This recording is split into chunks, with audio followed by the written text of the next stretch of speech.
Notice something a little different? Something about the shape of my jib, or whatever you call it. Yes, my hat is a little different today. It's a little bit more vibrant, a little crispier, a little fresher.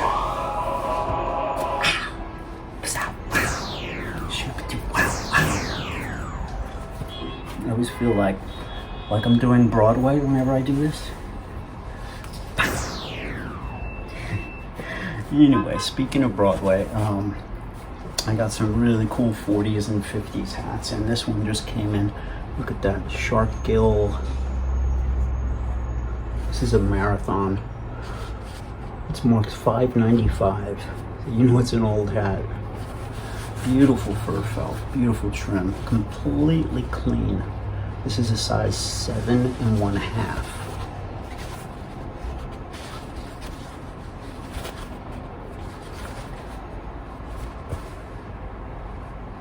Beautiful silk. This hat,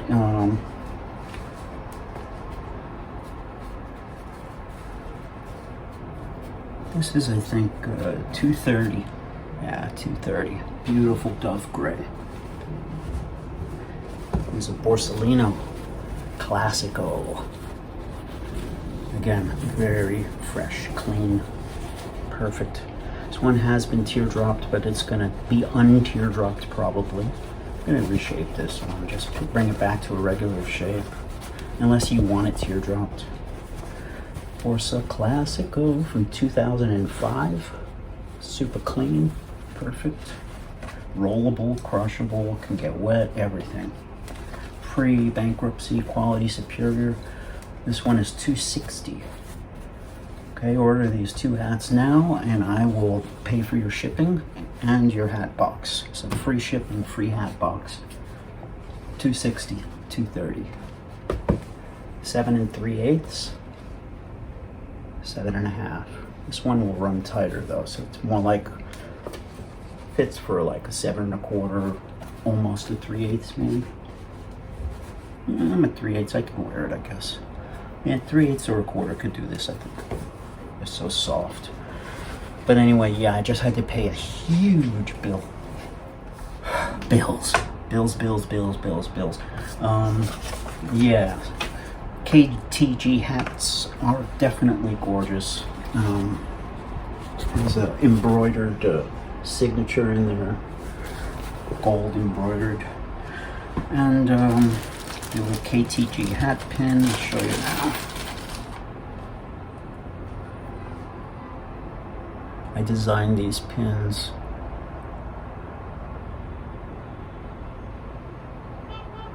I thought it was kind of cool. So we do these in batches. We call them runs. So run number 1 was a success. I'm going to start taking orders for run number 2 very soon. Okay, so if you're wondering how do I get a KTG custom, well, there's going to be a lot of styles, a lot of colors, a lot of brim sizes, some with bound edges, some with raw edges. We're going to be doing like 5 styles. This one is called the Sky Piece. It's a 2.5 inch with a bound edge and a center dent. Okay, we're also going to do a 3-inch brim with a matching bound edge. So if the hat is, let's say, silver belly, the edge will be silver belly too, so it's like an invisible bound edge. It'll add a little polish, very narrow binding, but it'll be the same color as the hat. So we'll do a 3-inch brim called the New Yorker, and that one will be all in silver belly. We'll do it in a mist gray with a carbon band here, but invisible binding. We'll do it in all black. We're gonna do it in all black with purple binding and a black band. And we're going to do one in camel with a dark brown band. So that's like our Verdi type of 3-inch brim, the New Yorker. Then a 3rd style is going to be the Nostalgia. Nostalgia is going to be more of like a high crown teardrop type of a 1940s hat with a raw edge, very similar to the hat called the Film, or something like that. It's going to have a big wide ribbon with a square cross piece in the middle of the bow to give it a real 1930s Harlem kind of Harlem Nights 1930s swing vibe. But it's not going to be overdone like a pair of two-tone shoes or something. It's going to have a raw edge, very tasteful colors, and you know, not that two-tony. It's going to be just very, very nice, nostalgic, classic style. I'm going to do it two ways. I'm going to do it with a teardrop, regular teardrop, which will look something like a whippet or a film, okay, with a raw edge. And then we're going to do it with an open crown. If you want, you could get it with a big, high open crown, 5.5-inch crown, like a big old vintage hat, and you could crease it yourself. You could just crease it. You could steam it. You know, do teardrops, whatever you'd like. So we're gonna call the open crown version the Nostalgia Premier. Okay, the regular version with the teardrop, like this kind of crown, is going to be called the Nostalgia. Nostalgia will have a raw edge, 2.5-inch brim, a big wide band, the cross piece that's like a square teardrop, and then we're going to do the same hat with a big open crown. You could shape yourself, you know, for like the connoisseurs out there, anybody wants to steam it themselves. That's called the Nostalgia Premier. Okay, so these are 3 hats that we're working on right now. I'm trying to get a 4th hat in called the Comet, which will be a very simple 2.25-inch brim with a raw edge, and that's it. Simple, simple, simple. We'll do colors like you know, burgundy and burgundy, coffee with brown, things like that. Very simple colors, navy, navy. That'll be just a very nice, simple, low-key kind of 2.25. It's going to look like the old hat called the Bob. We used to have a color in taupe bob, and I'm trying to get us taupe felt. That's something I have to actually have made for us, so I don't know if it's going to be in time for this run. It might be the kind of thing like it'll come through in a month, and I'll have to ask everybody, look, taupe came through, do you want to change your order to taupe? And you know, anybody who wants to can do it, or add another taupe hat to their order. But as of now, taupe is not an option. But we've got 11 colors running, 4 styles, 5 styles probably, if you're counting the Nostalgia open crown and the Nostalgia teardrop. So that's 5 styles, and you will be able to order them very easily. At this point, I'm just kind of talking about it and showing the choices. In a few days, I will actually start telling you guys how to place an order. It's very, very simple, and so, you know, just stay tuned, watch my videos. Also, the best thing to do is to join the Hats and Guitars Facebook group. Just join Facebook, put Hats and Guitars, the and sign, Hats and Guitars, in the search, and the group will come up. You just join the group. There's like a little, you know, you have to put in a little questionnaire and stuff, and that's it. Join the group, and you'll be very close to all the people who are actually involved in this project. We're like a collective group, and we're all voting on the colors and the styles and everything that's happening, everything, the pins, the edges of the hats. It's all done collectively. And I even had one of the group members design one color by himself, because I was kind of in awe of his style, and I thought that maybe he could design something better than I could come up with, or, you know. So I had one guy design one particular combination, which is going to be a Nostalgia in mist gray with a navy blue trim and raw edge. That's going to be gorgeous. So that's going to be a new tradition. I'm going to allow somebody from the group to design one colorway all by themselves, kind of like ordering a custom hat, you know. So I call this semi-custom, because we have, you know, like 11 colors, we have 4 styles, and you could basically order something custom yourself, have it made up. And there are other companies who do this too, and they charge a lot more. To be honest, I probably have to raise the prices next year. The prices are coming up on me, but you know, as is, there's very little markup. You know, trying to keep the hats at a low price under $300 is very, very difficult when they're custom made. But one thing we're offering is free shipping, which has really been a big part of the bill. So I just got hit with this big shipping bill. So what I'm doing now is running a lot of sales. So if you're looking for vintage hats, I'm running some stupid sales, like, you know, brand new mint 1950 Stetsons and 7.25 for like 110 bucks, stuff like that. And they're selling fast. But if you get onto the Facebook group, you'll see all the vintage stuff, you know, that I'm selling. And you could even just email me, tell me what your size is. I'll let you know what I have. KevinToddGerber@gmail.com. And that's about it, you know, for the, what do you call it, you know, for all the announcements and stuff. I'm still selling t-shirts. T-shirts that says, you know, hands off the hat, you dirty rat. It's got the KTG logo. I only have one large left, no mediums. Yeah, one large. Then I have lots of XLs, double X's, 3X's. So they are on sale now. They're 15 bucks, okay, with $10 shipping. So that's another thing. You can let me know. You just email me, say, I want a t-shirt, Kev. There's one large left, but there's a lot of XLs, double X's, 2X's, 3X's, okay? Tons of them. Let's get on to some good hat lesson stuff. It's been a while, and I want to tell you guys a few things about ordering hats and about what it's like to run your own hat company and how you go about it. I've had some people who have paid me for consultation fees that, you know, I'll do Zoom meetings with them, and, you know, they'll give me, depending on how long it is, 50 bucks, 100 bucks for consultation to help them start their own business, or to help them with this or that, you know.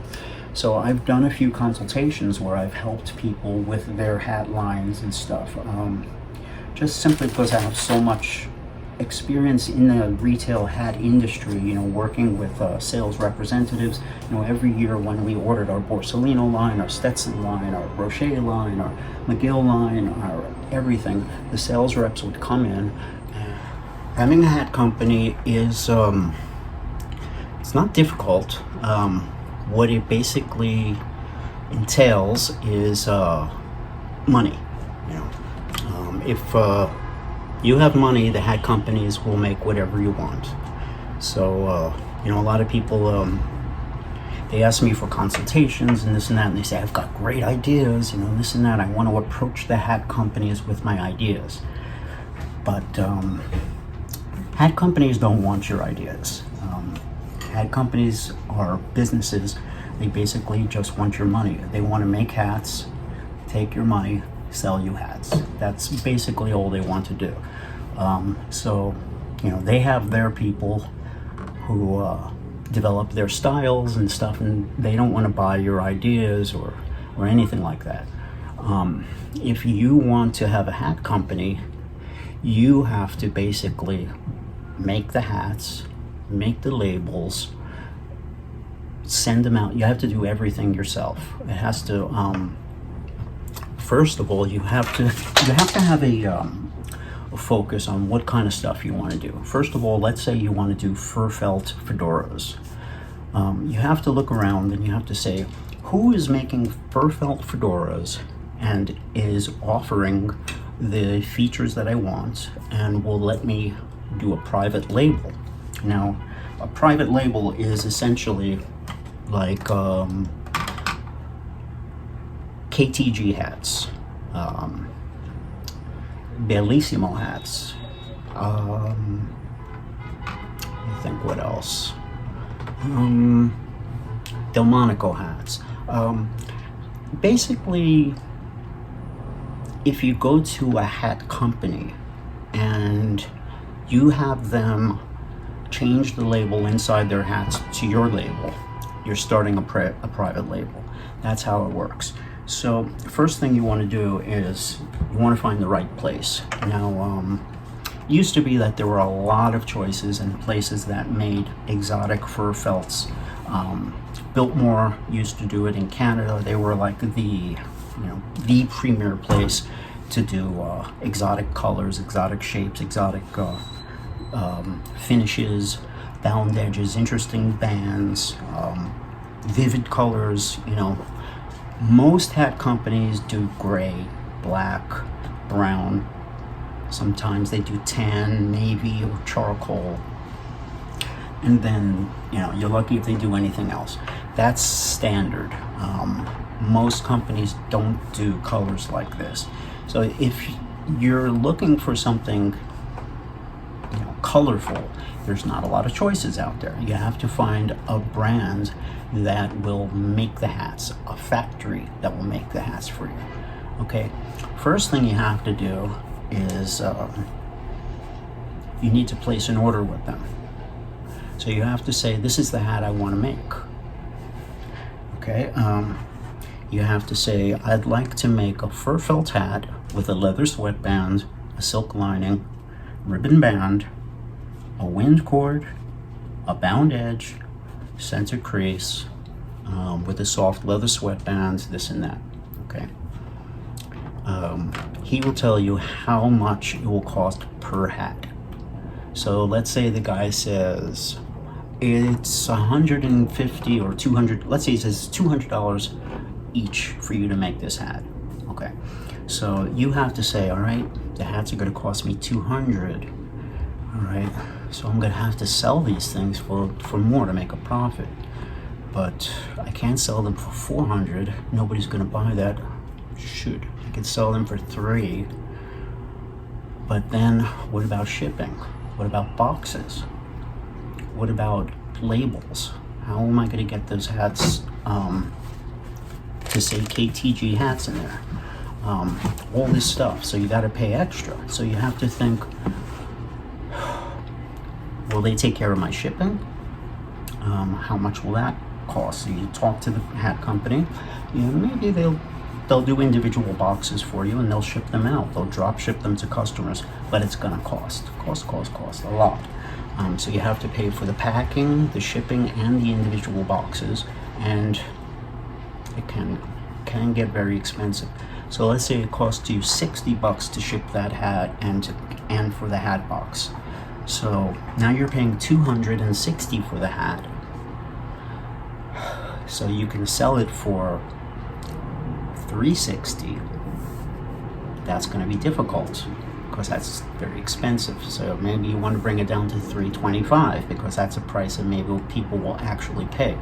If you make them too expensive, nobody's going to buy anything. If you make them too cheap, it's not worth your time. You made $25 off the whole venture and you stayed up all night for like months, you know. So you have to make some money, but you're not going to make a lot of money. You're going to make a small amount of money, and then as you go, you start making more and more as it goes along. So these are all things you have to factor in. So when I make my hats, yeah, I'll show you.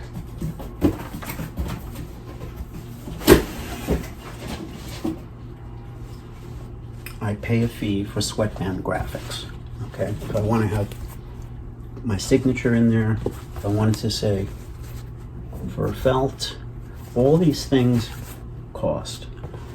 Okay, there's an initial fee for them to make the mold, the die for these. It's made like with dies, so they might charge you a fee for the die. Let's say they charge you $100 or $200, a one-time fee to make that die. They keep that in their stock, and then after that, all the other orders you pay, you don't have to pay that fee because they have the little, it's almost like a rubber stamp that stamps the thing. So they create that with your artwork.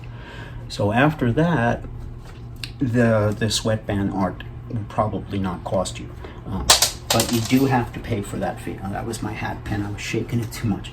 Okay, that brings me to hat pins. Hat pins, nobody makes them. Okay, there are nobody who makes these things. People like Stetson order these in huge cases, you know, like huge. Okay, so if you want to have these things made, they're very expensive and it's going to raise the price of your hat up quite a few dollars. Okay, so that's something else. Now, once you have your hat designed and you've got your price, let's say we said it's going to cost me $200 to make this hat. I have to pay the Hat Factory 200 every time somebody orders this, okay? Which means I'm flipping them for whatever, $3.25 or something, okay? All these things in here are gonna cost me. They might tell me, Kevin, what kind of linings do you want to put in there? A custom lining is very expensive. It's going to raise the price of your hat another $20. Okay, we're not going to do a custom lining, but what I did is I found embroidered labels.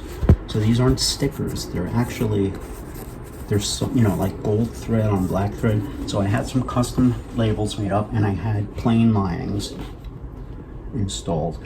And you know, that cost me, you know, these labels cost, that was a nice little bill, but it was a way of having my hats done without just a plain lining. The choices were plain linings of different colors or a McGill lining. I did not want to have a McGill lining in there, and I thought a plain lining would just look cheesy. So this was my first venture, is the embroidered labels. That's another fee. As well as the hat pins. So now, you know, you're selling your hat for $3.25. You paid $200. Now you have to factor in those hat pins, those labels, and all that stuff into there. So, you know, those are, let's say that cost you $300-400. So that might raise the price of your hats up another $5 to $10. So now you're not making, what was it we were making? I forgot. You're making even a little bit less per hat. So you have to do the math, and then you have to make sure that when all is done, you're making some money and the price is still affordable for your customers. Now, when you talk to the hat company, it's a very, very long conversation. You have to go through every single hat, detail by detail. You know, you want to pick a crown. They have different crown shapes. You might say center dent. He might have 3 different center dents to choose from. They have names. Their crowns have names. He might say this is the Duke crown, this is the press crown, this is the whatever crown. So I'll say, okay, I want a center dent. I want that 4.5-inch center dent. What do you call that? The Duke. Okay, give me that crown with a 1.5-inch band. Okay, and I want narrow binding to match the band. Okay, what you have to do is find out first what colors they have. A lot of times what they do is they send you swatches of felt. And then as far as ribbon colors, they tend to have a lot of ribbon colors. So that's not usually too much of a problem. You could usually find almost anything you want, at least the company I'm dealing with, you know. So you have to find the exact ribbon that you want. The name of that ribbon will have a number or name. And you have to tell the salesman, I want this crown with this ribbon in that width, with this type of bow. Okay, and you see this little thing on the top here, this little fly? I forgot the name of that, but that's an option. That's an upcharge. This wind cord, that's an upcharge too. The bound edge, upcharge. Sweatbands, this is like a super soft, very soft, like a glove leather, you know, like that really stretchy, soft, nice Italian leather. They had different choices for sweatbands. I said I wanted something very, very soft and very nice. They said, well, we have something very firm, and you know, or we have something really, really soft too. I took the soft one. There are all sorts of specs that you need to talk about. You have to talk about the brim width, okay, in hope that they carry that brim width. Okay, what type of brim do you want? Do you want a snap brim? Do you want a flat brim? Do you want a western curl? Do you want a rolled, like a Hamburg? There's all different things. So you want a snap brim 2.5-inch with a bound edge. There are different lines. They call these, you know, like a 9-line width or a 6-line width. So they do different widths of binding too. You can have that done much wider, you know, if you'd like also. We'll give it a little bit more of an old 40s, 30s kind of a look. Basically, you spec out all your hats. okay? And once that's done, he comes back to you with the price. Now, when you're dealing with custom hats, they're not even made yet, so you don't have a picture for the customer. You have nothing. So you have to make computer mock-ups because the hats are custom. They don't even exist yet. So what I did is I found hats with the right crown shape, the right brim size, and I copy pasted them. I took bows, I took crowns, I just copy pasted things together. I used color correcting software and I changed the colors and I just tried to approximate them. Now that I have some sky pieces made, these two hats made, I can take these photographs and use this. I don't need color, I don't need mock-ups anymore for this model, but for my nostalgia model, for my New Yorker and my Comet, I'm going to, because they don't even exist yet. So when it's time, after you've taken your orders from your customers, okay, you've collected your money, you also have to work out payment. He's going to either give you credit or he's not going to give you credit. If you're a store that's worked with him before, they'll give you some credit. He'll say, like, look, I'll give you 30 days to pay this bill and 30 days to pay that bill or something. If they don't know you, you're not going to get credit. So you're going to have to probably pay up front to get him started and then pay the rest of it right before delivery. So they'll tell you probably pay me half now to get us started. We'll start making the hats and then pay us the second half right before the hats are delivered. So you have to make sure that all the money gets to the factory before the hats are ready. Otherwise, they're not going to release them, okay? I mean, you could work out deals with them. You can say, look, how about if I pay you all up front? Will you give me a discount? You could do something like that, but it's very, very hard because obviously it's a lot of money. So what most people want to do is they want to be able to sell the hats first, make some money for a month, and then pay the hat company. That's called credit. That's what hat shops do. They usually give you 30 or 60 days or something to start selling them, make some money, then you pay your bills. But if you're an unknown and you don't know them, you're not going to get any credit. You have to basically pay for all this stuff before they're released. They're not going to release the hats to you unless it's 100% paid. I've known McGill for a very long time. He worked with me and he was very, very cool. He gave me some credit, but you know, I worked with him and I paid him actually very early to try to keep the prices down for you guys a little bit more. So you can negotiate with them and say, look, you know, instead of me paying you this half now and that half now, how about I pay you all up front and you can give me a little break? You can try that. They might not say yes, but they might, you know. So,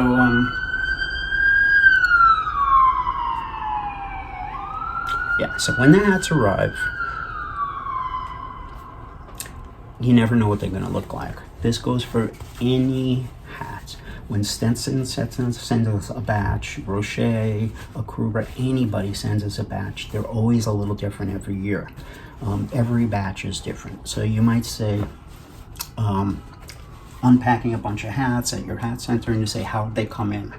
That's very typical because hats don't come in the same every time. They come in a little different. So you can say, oh, they came in very soft, or they came in a little stiff, or you could say they came in really crappy. The brims have no flange on them. They're not snapping. Or you could say they came out amazing. They look really great.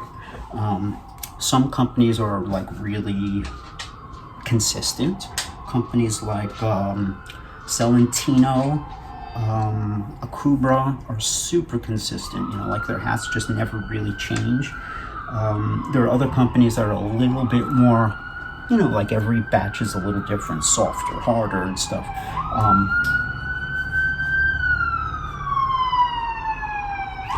And then there's hat companies where the sizes range, they vary a lot. Stetson hats are very erratic with their sizing for their fedoras. So, essentially, you have to choose a brand that you believe in because in the end, it's all going to come back to you. You can't pass the buck. So if the hats come in and the sizes are all over the place, or the threads are all loose, or they just stink and they start curling up and rolling up or something, or there's they could be pimples or like lines or scars on the felt itself. Sometimes hat companies will get like 5 dozen bodies, and 2 or 3 of them will have little flaws. So you're supposed to cast them aside. Sometimes they slip them in, and then you have this like little bump here. You see that on some brands. I'm not going to say which ones, but big brands. So you want to choose a brand that you feel is reliable. You might even feel nobody's completely reliable, but the best way obviously is to work in a shop and to know which hats don't come back as defective, which hats steam well, they don't curl up. When you buy hat bodies, when companies buy the actual felt for hats, they buy them in weight, gram weight. So the thinner the gram, the lighter they are, the cheaper they are. So that's a way of making hats very cheap that customers don't know about.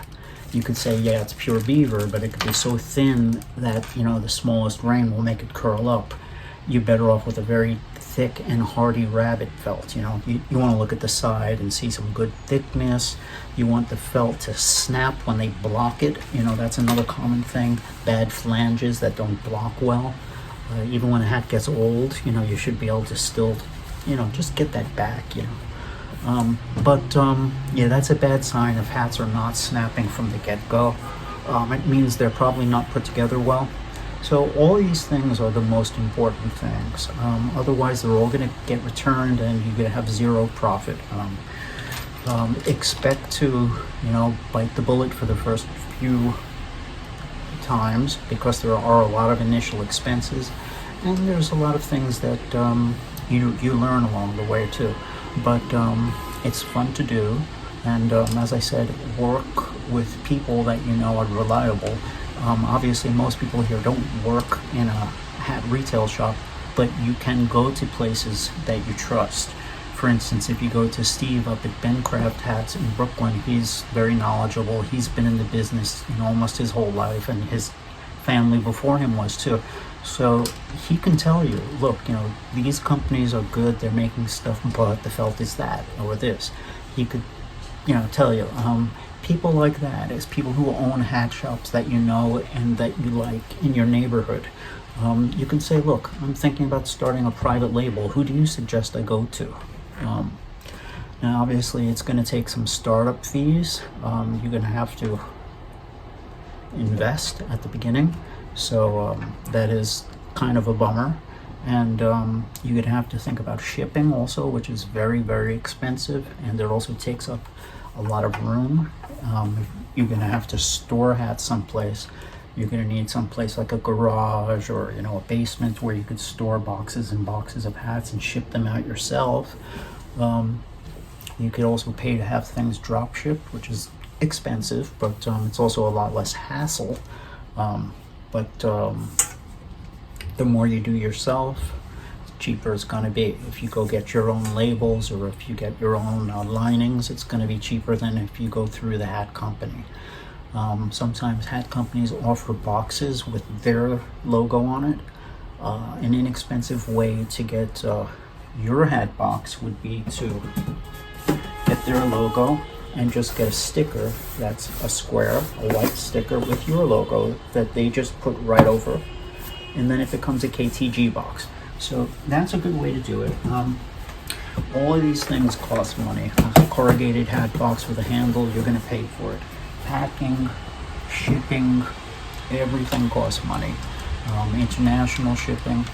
But if you're lucky, you'll have people that are out there that will want to support you. And if you show people that you're knowledgeable and you keep them informed, video vlogs, things like that, also help for them to trust you and to want to support you. So that's about it. So hope some of my knowledge helped you along the way, and Thanks to everybody who bought the new KTG hats. And we will be taking orders for new ones really soon. So stay tuned, same bad time, same bad channel, and I'll see you soon. Wash your arm. Anyway, guys, hope you enjoyed this. There are a few things that I didn't touch upon, like promotion, getting your name out there and stuff. There's not much to say on that subject. But I hope you enjoyed this, and don't forget to hit thumbs up and subscribe if you guys haven't done that. And I'll be taking orders very soon for the new KTG hats line. So stay tuned.